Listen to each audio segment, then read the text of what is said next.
Good morning to all of you. I am Sandeep. Today I am going to talking about पर्वत द्वारक dynasty.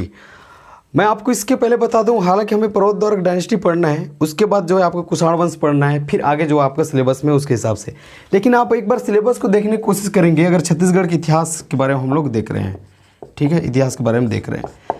सबसे पहले मैं बता दूं, इसके सिलेबस में पहला ही टॉपिक आपका रहता है छत्तीसगढ़ राज्य निर्माण का इतिहास। उसके बाद छत्तीसगढ़ राज्य का जो है नामकरण पे चलेंगे। तो पहले छत्तीसगढ़ के राज्य निर्माण का इतिहास पढ़ा जाता है, ठीक है, राज्य निर्माण का इतिहास है।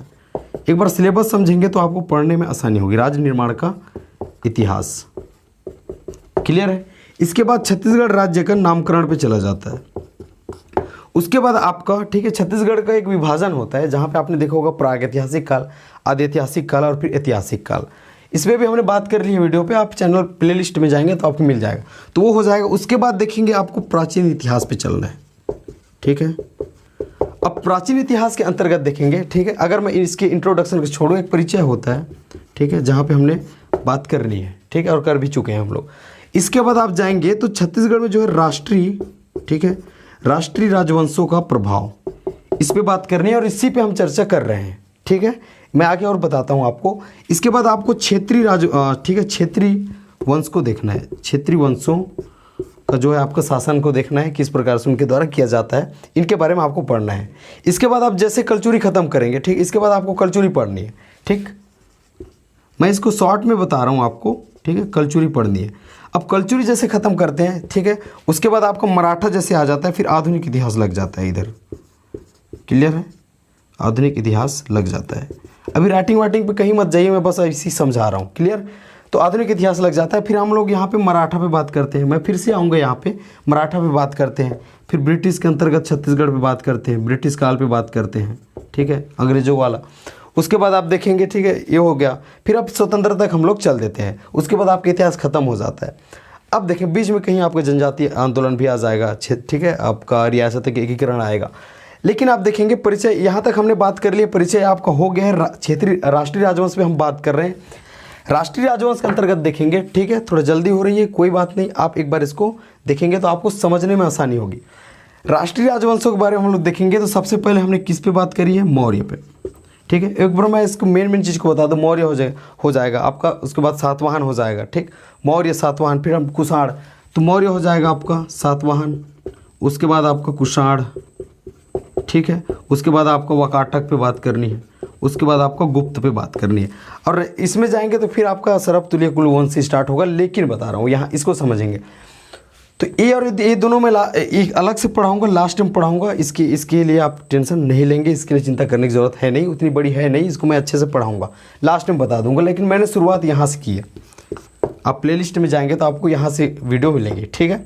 इसके अंतर्गत हमने जनरल इंट्रोडक्शन पे बात कर ली है, जो भी इसके विभाजन होते हैं उस पर बात हमने कर ली है। इसके अंतर्गत जैन धर्म हो गया, बौद्ध धर्म हो गया, सब मैं इसको परिचय में लेके चलता हूँ। उसके बाद देखेंगे उसके अंतर्गत रामायण काल हो गया, महाभारत काल हो गया। छोटी छोटी चीज़ें खत्म करने के बाद जो आपकी सिक्वेंसली स्टार्ट होता है वो राष्ट्रीय राजवंशों से स्टार्ट आपको करनी है, क्लियर है। उसको पूरा खत्म करके वीडियो 1 बाय 1 ही है। मौर्य काल लेके सबसे पहले आपका वीडियो है, उसके बाद आपका सातवाहन काल का भी वीडियो है, क्लियर है। उसके बाद देखेंगे यहीं पे आपको इसके बाद पढ़ लेना है पर्वत द्वारक वंश, ठीक है, पर्वत द्वारक वंश। हालांकि ये दोनों की बात वाकाटक सबसे ज़्यादा इंपॉर्टेंट है, लेकिन बीच में ये दोनों आ रहे हैं, कौन सा? पर्वत द्वारक वंश और कुषाण वंश। ये सिलेबस में है, क्लियर है, इसलिए इसको छोड़ नहीं सकते। उसके बाद अब वाकाटक के बाद गुप्त वंश में चल देंगे, क्लियर। कल मैं वाकाटक और गुप्त को एक साथ करके पढ़ा दूंगा, ये दोनों वीडियो आपकी आ जाएगी, ठीक है। इसको एक ही वीडियो में हम लोग कवर कर लेंगे, ठीक, भले लंबी हो जाए। तो आज की वीडियो में हम लोग पर्वत द्वारक और कुषाण वंश को देख लेते हैं, क्योंकि सबको देखेंगे, ठीक है, तो आपको पढ़ने में भी अच्छा नहीं लगेगा, क्योंकि दोनों को निपटा लो, छोटी छोटी चीज़ है। इसको 10 मिनट 15 मिनट में इसको ख़त्म करने की कोशिश करते हैं। उसके बाद वाकाटक और गुप्त की क्लास जो है आपकी कल वाली वीडियो में आएगी। उसके बाद हम लोग क्षेत्रीय राजवंश में जाएंगे, तो इसको फिर एक बार मैं आपको लिख के बता दूंगा, तो इसको नहीं भूलेंगे। बहुत इंपॉर्टेंट था बताना, क्योंकि बहुत दिनों बाद हम क्लास स्टार्ट कर रहे हैं और मेरे जो स्वास्थ्य बिगड़ने के कारण मैं 1 माह तक क्लास नहीं ले पाया, 1 माह तक मैं आपको पढ़ा नहीं पाया, फिर आपके सामने आ नहीं पाया। तो बहुत दिनों बाद है, मेरी आवाज़ से भी आपको पता चल रहा होगा। तो ये बताना बहुत ज़रूरी था, इससे जो है आपकी सीक्वेंस से क्लास चलेगी, तो आपको समझ में आ गया होगा। ये दोनों को मैं अलग से पढ़ाऊँगा, एक बार फिर बता देता हूँ, ठीक है। हालांकि सबसे पहले टॉपिक है आपका मैं प्राचीन इतिहास से स्टार्ट किया हूँ, परिचय आपको हो गया है। राष्ट्रीय राजवंश पे हम लोग चल रहे हैं, ये 2 क्लास में आपका खत्म हो जाएगा। उसके बाद क्षेत्रीय राजवंश में चलेंगे, ठीक, या फिर क्षेत्रीय वंश में चलेंगे। ये जो है आपका रहेगा लगभग 3-4 क्लास ये हो जाएगा, ठीक है। अगर हम लोग छोटी छोटी वीडियो बनाएं, क्योंकि बोर लग जाता है ऑनलाइन है ना, इसलिए मैं छोटी वीडियो बनाता हूँ, ठीक है। उसके बाद देखेंगे कलचुरी मराठा करते हैं हम लोग, ब्रिटिश में चलेंगे। तो आपका ये जो मई वाला जो माह है ये पूरे इतिहास में गुजरने वाला है। इसके अतिरिक्त और वीडियो भी आ सकती है, शाम में वीडियो जैसे भी करके हम लोग मैनेज करेंगे और बहुत अच्छे से पढ़ाई करने वाले हैं। तो स्टार्ट करते हैं। हमें कौन सी स्टार्ट करनी होगी? अब पर्वत द्वारक वंश, ठीक है। अगर सीक्वेंस चले तो पर्वत द्वारक और कुषाण पे आज हम लोग बात करेंगे। सिलेबस के अकॉर्डिंग आपने देखा है कि आपको अभी क्या पढ़ना है, पर्वत द्वारक वंश, और इसको आप छोड़ भी नहीं सकते हो। तो हमें सिलेबस के अकॉर्डिंग अब हमें चलना चाहिए पर्वत द्वारक वंश के बारे में, ठीक है। इसके बाद हम लोग कुषाण वंश पे आज बात कर लेंगे। तो इसके बारे में एक बार समझते हुए चलेंगे, ठीक है। इसके बारे में ज़्यादा कुछ है नहीं, पॉइंट करके आपको लिख लेना, पॉइंट पे आप नोट करते जाएंगे। इसके रूलिंग पीरियड कब तक है, ठीक है। इसके बाद इसके क्षेत्र कौन सा है, उसके बाद देखेंगे इसके बारे में जानकारी का स्रोत कौन सा है, ठीक है। तो इस प्रकार से आपको समझ में आएगा। जैसा कि देखेंगे इसका जो शासन काल है, ठीक है, इसको लिखते भी जाएंगे, ठीक है। ये 5वीं शताब्दी है, क्लियर। शासन काल 5वीं शताब्दी है। अब देखेंगे शासन का क्षेत्र, ठीक है, ये आपका रूलिंग पीरियड हो जाएगा, ठीक है, 5th सेंचुरी। उसके बाद देखेंगे शासन का क्षेत्र, ठीक है, रूलिंग एरिया, कौन से क्षेत्र में शासन करते थे, बस इसको लेके क्वेश्चन आ सकता है, ठीक है। इसको देखेंगे तो ये आपका रहेगा रायपुर का दक्षिण भाग, the southern part of Raipur, ये रायपुर का दक्षिण भाग होगा, क्लियर है। ब्रैकेट करके ये तो मिलता है आपके बुक में, लेकिन लिखेंगे इसके बारे में, ठीक है। ब्रैकेट करके ये देवभोग का क्षेत्र है, ठीक है, देवभोग का क्षेत्र है, गरियाबंद वाला। आप बोलोगे रायपुर का दक्षिण भाग है, गरियाबंद वाला क्षेत्र कैसे है, तो ये इतिहास है पहले वाली, ठीक है। तो इनका रूलिंग पीरियड था देवभोग, जो कि क्या है, गरियाबंद में है। तो लेकिन इसके लिए बुक में मिलता है रायपुर का दक्षिण भाग, इसको भी आपको लिख के रखना है। इसके आगे देखेंगे, ठीक है, ये दोनों चीज़ों पे आपके बात करनी है। इसके बाद इनके आराध्य देवी क्या है, आराध्य देवी, ठीक, आराध्य देवी के बारे में देखेंगे, ठीक है। तो ये रहेगा आपका स्तंभेश्वरी देवी, स्तंभेश्वरी देवी। इसको डिटेल में इसलिए नहीं पढ़ा रहा हूँ क्योंकि बहुत छोटा सा है ये, ठीक है, और क्वेश्चन इतना ही बन सकता है, इसके ज़्यादा नहीं है। और इसके बारे में 2 शासकों पे आपको बात करनी है, एक है आपका तुष्टिकर है और एक सोमन्नराज, ठीक है। तो यहाँ तक की चीज़ें आपकी क्लियर हो चुकी होगी। अब इसके आगे देखेंगे, इसके बारे में शासक देखेंगे, ठीक है, या फिर जानकारी के स्रोत भी देख लो, वो कौन से सोर्स है जिससे हमें पता चलता है कि ये भी जो पर्वत द्वारक वंश है, ठीक है, इन्होंने भी छत्तीसगढ़ में जो है रूल किया है, यहाँ पे शासन किया है। तो एक ही चीज़ है, इसके बारे में एक ही सोर्स है, उसका नाम है आपका, ठीक है, 13 सिंघा ताम्रपत्र, ठीक है। और ये एक शासक हुए तुष्टिकर, अभी मैंने आपको बताया है तुष्टिकर, उन्हीं का ताम्रपत्र है, कौन सा, 13 सिंघा ताम्रपत्र, ठीक है। आवाज़ आ रही होगी, सुन के आप लिखेंगे 13 सिंघा, ठीक है। ये आपके एक्चुअल में 13 है, 13 सिंघा ताम्रपत्र तुष्टिकर का। The only one source to know about this dynasty, कौन सा है वो, आपका 13 Singha copper plate of Tushtikar, ठीक है, जो कि पर्वत द्वारक डायनेस्टी रूलर है, कौन, तुष्टिकर। अब हम लोग शासक पे चलते हैं, 2 ही शासक पे आपको बात करनी है, ठीक है। उसके बाद इसके बारे में पर्याप्त है इतना, क्योंकि ये ज़्यादा इनके बारे में जानकारी मिलती नहीं है। फिर कुषाण वंश पे हम लोग चलेंगे। तो शासक देखेंगे, यहाँ तक की बात हो चुकी होगी, ठीक है। इसको मैं आप मिटा देता हूँ। तो शासक देखेंगे तो पहले ही शासक है जिसका नाम सोमन्नराज है, क्लियर, सोमन्नराज।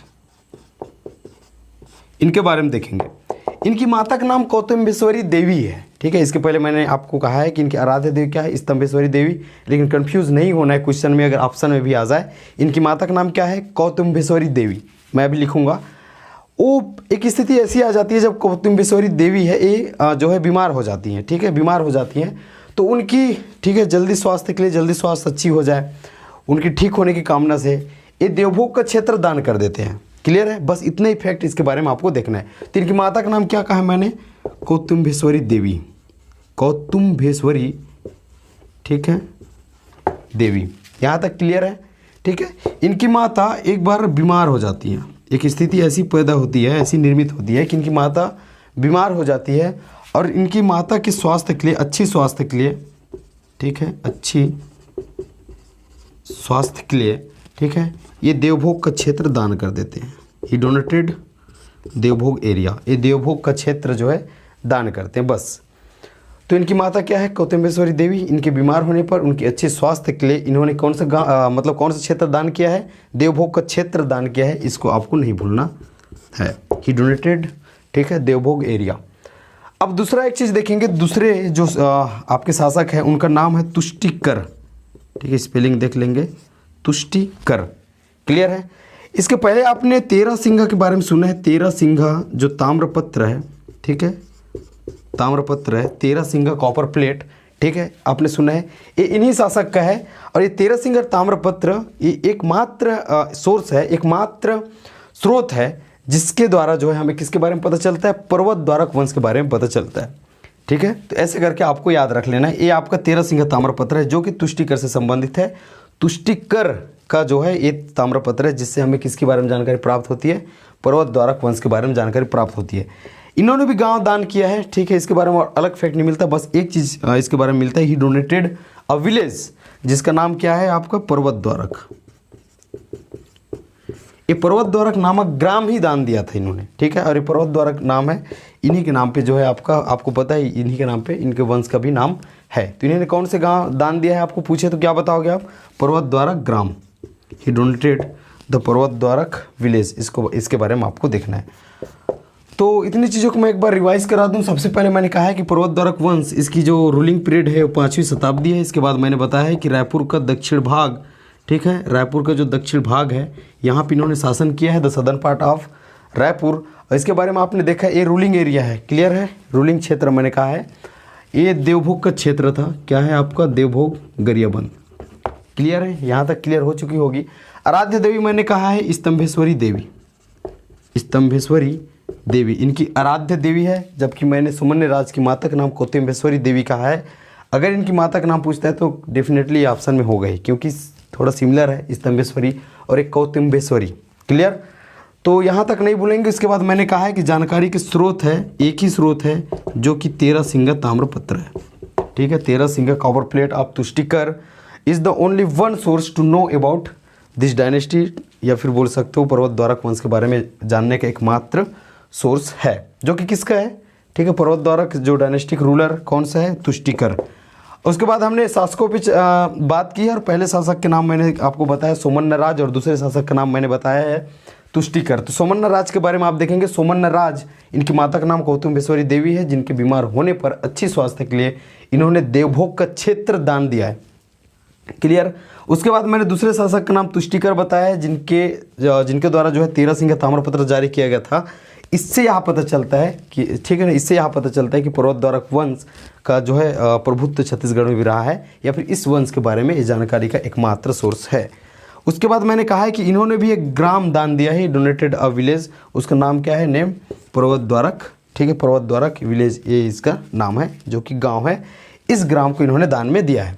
बस इतनी चीज़ करेंगे तो पर्वत द्वारक वंश के बारे में इतना इनफ है, ठीक है। इसके बाद हम लोग चलते हैं कुषाण वंश। अगला आपका क्या हो जाएगा, कुषाण वंश। क्लियर है, कुषाण वंश के बारे में देखेंगे। इसमें भी ज़्यादा कुछ देखना नहीं है। सबसे पहले इंपॉर्टेंट चीज़ है कुषाण वंश, ठीक है ना, ये कैसे प्रमाणित होता है कि इसके अंतर्गत भी छत्तीसगढ़ रहा होगा, इनके शासन के अंतर्गत रहा है, इनके प्रभुत्व में छत्तीसगढ़ रहा है, ये कैसे प्रमाणित होगा। तो ऑब्वियसली इनके कुछ सिक्के मिले हैं कनिष्क के, ठीक है, कनिष्क है और विक्रमादित्य है। इस वंश के शासक कौन कौन मैंने कहा है, कनिष्क और विक्रमादित्य। इनके बहुत से सिक्के यहाँ से प्राप्त हुए हैं, ठीक है, जो कि मेनली 3 जगह से हुआ है। एक तेलीकोट है जो कि रायगढ़ का है, और एक आपका बिलासपुर, ठीक है, तेलीकोट बिलासपुर, और एक आपका हो जाएगा कोरबा। ये 3 जगह से सिक्के प्राप्त हुए, जिससे यह प्रमाणित होता है। और इन आधारों पर हम यहाँ निष्कर्ष भी निकालते हैं कि जो छत्तीसगढ़ है कुषाण वंश के प्रभुत्व में रहा है। तो कुषाण वंश के बारे में देखेंगे, ठीक है।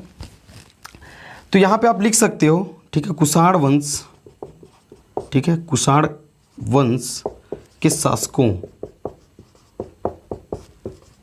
के अनेक सिक्के यहाँ से प्राप्त हुए हैं। क्लियर है, यहाँ से प्राप्त हुए हैं, जैसे आप लिखेंगे। अब ये इंपॉर्टेंट है, ये चीज़ आपने देख लिया है, ठीक है। इसके बाद मैं जो बोल रहा हूँ वो इंपॉर्टेंट है। पहला कहाँ से मिला है उसको आप देखेंगे, तेलीकोट। ये डायरेक्ट क्वेश्चन बनेगा, ठीक है, ये जो सिक्के हैं तेलीकोट से कौन से सिक्के प्राप्त हुए हैं। दूसरा आपको देखना है बिलासपुर, ठीक, मैं शॉर्ट लिख रहा हूँ, आप पूरा लिखेंगे बिलासपुर। तीसरी चीज़ आपको देखना है कोरबा। क्लियर। तो मैंने कहा है कुषाण वंश के शासकों के अनेक सिक्के यहाँ से प्राप्त हुए हैं, ठीक है, छत्तीसगढ़ के 3 जगहों से प्राप्त हुए हैं। क्लियर यहाँ पे। उसके बाद देखेंगे कौन कौन सी जगह से वो प्राप्त हुए हैं। तेलीकोट है एक, रायगढ़ का तेलीकोट है, और ये आपका बिलासपुर है, ये आपका कोरबा है। इसके ब्रैकेट में आप रायगढ़ लिख सकते हो, ठीक है, जो कि खरसिया तहसील के अंतर्गत आता है। कौन सा? तेलीकोट, ठीक है। यहाँ से कुषाणकालीन स्वर्ण सिक्के हमें प्राप्त हुए हैं। क्या मिले हैं? स्वर्ण सिक्के हमें प्राप्त हुए हैं। और खोजकर्ता है या फिर उत्खननकर्ता आप बोलोगे, वो रहेगा सी के साहू। सी के साहू को यहाँ से स्वर्ण सिक्के प्राप्त हुए, ठीक है। Golden coins have been obtained from, ठीक है, तेलीकोट आप रायगढ़, ठीक है, डिस्ट्रिक्ट। इसके बाद देखेंगे बिलासपुर। बिलासपुर से इनके, ठीक है, तांबे के सिक्के प्राप्त हुए, copper coins have been found. उसके बाद आप देखेंगे कोरबा से।